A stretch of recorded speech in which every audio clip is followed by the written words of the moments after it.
Hello and welcome. They decided to remake Fantastic Four only 10 years after the first one came out. I don't know why they did this, but we have to talk about it.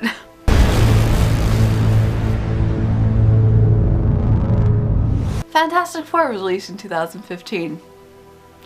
And it is released by 20th Century Fox. It's the same studio that released the Fantastic Four series only 10 years ago. Why was this made? I have no idea.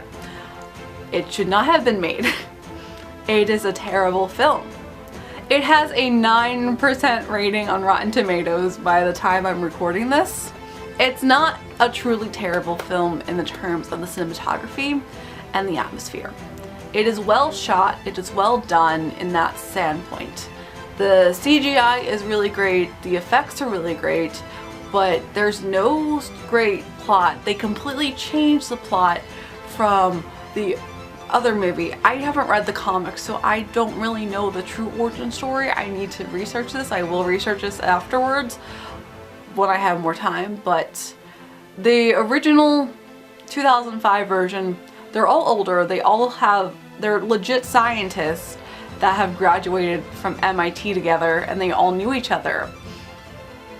They decided to go onto a space mission while researching themselves and get hit with radiation.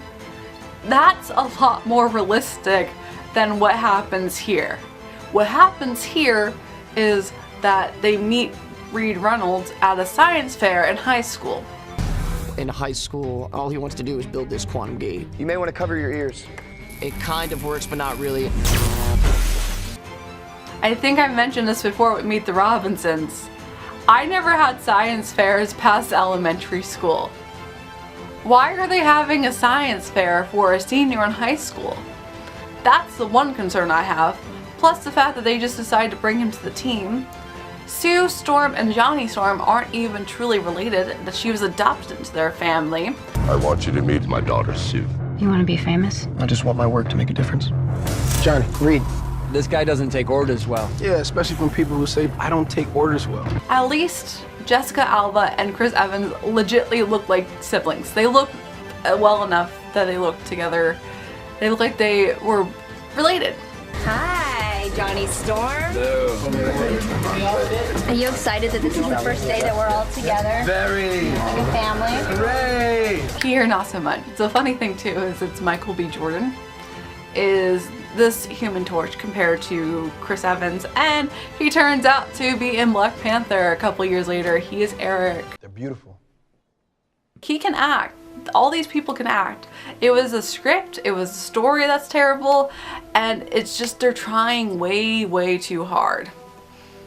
They decide and they transform into a different dimension, and it's so serious. They just leave Victor Von Doom behind, who he also was just a random person working on this project for 10 years, compared to him actually dating Sue Storm in the original and was a classmate of Reed's, that they all knew each other and they were all colleagues in a sense.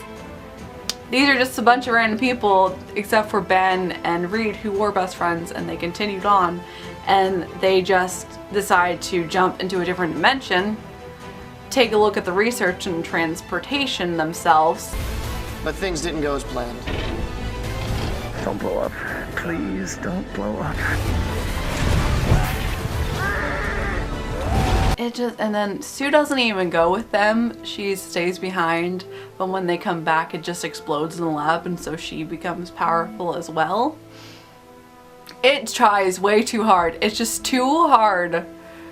There's too much effort that's not put in the correct sense, and it just fails. It's very bland. It just is trying to be an Avengers Marvel Shield knockoff, and it fails miserably. I liked the lighthearted past films. They were fun. You don't always have to be so serious. The nice thing the Avengers worked out really greatly is, I mentioned before, there's an amazing balance between humor and serious moments. There's not too much serious moments and this little bit of humor, which this film decided to do. there's not too much humor and a little bit of a serious moments, which I can say it was a Fantastic Four previous film, but it works. I would rather have more comedy than serious films, in a sense. But this one is just terrible. I knew it was going to be terrible going into it, but it's terrible because it's boring. And it tries too hard. And I almost fell asleep a couple times during it. So I would say skip this one. Instead, enjoy the last Fantastic Four film. Enjoy Chris Evans as Human Torch, aka Captain America, and Jessica Alba, and fun characters that you can just enjoy and not have to be all serious with. And I also didn't see Stan Lee do a cameo in this film, which is interesting because he's done a cameo and everything, but I also was falling asleep during it, so I might have missed it. But he did a cameo during everything else. Even the past Fantastic Four films he has his cameos in, so they're the superior ones. We're going to continue tomorrow with X-Men, so we have one more franchise to talk about before we jump back into our Disney superhero films. So stay tuned, and as always, I hope you have a magical day, and I'll see you real soon.